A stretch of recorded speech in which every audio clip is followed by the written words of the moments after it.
own island or on my own ranch. I can think the thoughts I want to think. I can do the work I want to do, and I'm free to explore as I see fit.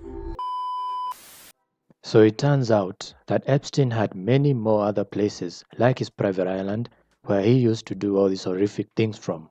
And one of them is the New Mexico ranch he called Zorro.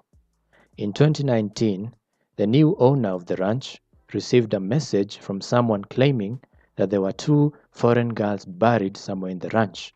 The guy went on to report this to the FBI, and of course, they did nothing. Eddie Aragon says it was early in the morning in November 2019 when he got this email from someone claiming they were a former staffer at Zorro Ranch. Writing, "Did you know somewhere in the hills outside of the Zorro, 2 foreign girls were buried on orders of Jeffrey and Madam G. Both died by strangulation during rough fetish sex." I got the email. I was startled. The emailer says they had 7 sex videos, including some with minors, but never actually sent the footage, asking Aragon for digital currency Bitcoin. Approximately at that time, Bitcoin was worth about $8,000. They wanted to exchange 1 Bitcoin for the videos that they had in possession. Aragon says he didn't know what to do with the email, so he sent it to the FBI. I've since referred to the FBI on a number of other things, and I've never heard back from them on anything. Fast forward 6 years later, the DOJ released Aragon's email as part of the Epstein files. Only now, after so many years, after everything has probably been cleaned out, sanitized, and buried, is the FBI talking about doing something. Imagine that. They knew about this 6 years ago, and only now are they talking about going there and looking at what happened. Can you imagine that? A bipartisan panel will investigate allegations that the ranch may have facilitated sex abuse and sex trafficking. They had their first meeting this morning.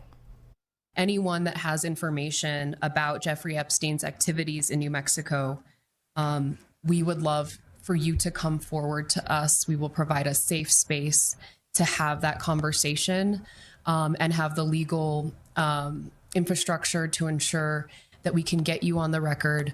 And if you would like your identity protected, you can come forward. Subpoenas will very likely be issued for those that do not want to voluntarily come forward and speak to us as a subcommittee.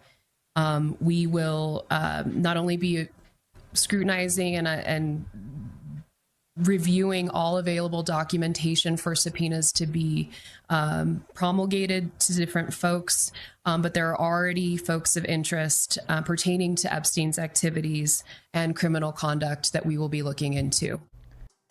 All these years later, I doubt they'll find anything. The place has probably been cleaned out, everything that could have been used as evidence has been taken away, and they'll probably not find anything. But hopefully, maybe they can find something someone forgot about. Sigrid McCauley, whose law firm has represented hundreds of Epstein survivors, applauded the move, saying Zorro Ranch had been overlooked by federal investigations. Many of the survivors had experiences in New Mexico, and as we've learned, there were local politicians and other people that were aware of what was happening in New Mexico. So it's really important that at this point in time, a closer look is taken with respect to that property. This is one of the alarming possible mishandlings of justice that we know was on the record, and we've seen in the recent data dump of the Epstein files. To know that somebody reported possible bodies being buried on this property is horrifying and must be brought to justice immediately. We know that the new owners of the ranch, again, the ranch was sold without it being seized from the Epstein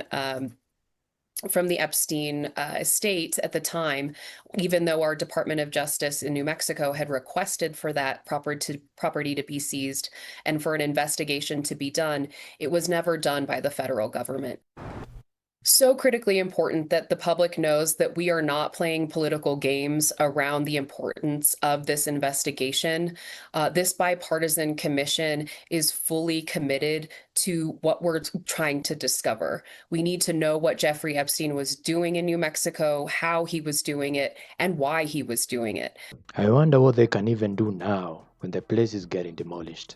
Supposedly, they're trying to build a Christian children's center. which is just a bad idea to do in a place like that. Now you have plans to take something evil and bring it into goodness, bring it into light and positivity. Tell us about that plan. Well, of course, that is the main reason I bought the property. This was obviously a dark place, and we wanted to put light in a dark place. It always shines the brightest when you do that. My faith is so strong in Jesus, and it really is. And I'm going to make this, the plan all along is to make this property into a Christian retreat. As a matter of fact, it's under construction today. And that's our goal. That's why we named it San Rafael. We named it Saint Raphael, as you probably know, an archangel, and what he does and helps people with is healing and being the healer, and also blessing those that are traveling. And we think that's really germane to this property. So that's what's going on right now. And I want to ask you, do you think they will find anything? Me personally, I don't think they will. And mind you, there are many more places like this all over the world. There was something similar to this in South Africa, and there's probably many more, all over the place. But yeah, that's all I've got for today. Thank you all for watching, and see you guys in the next video.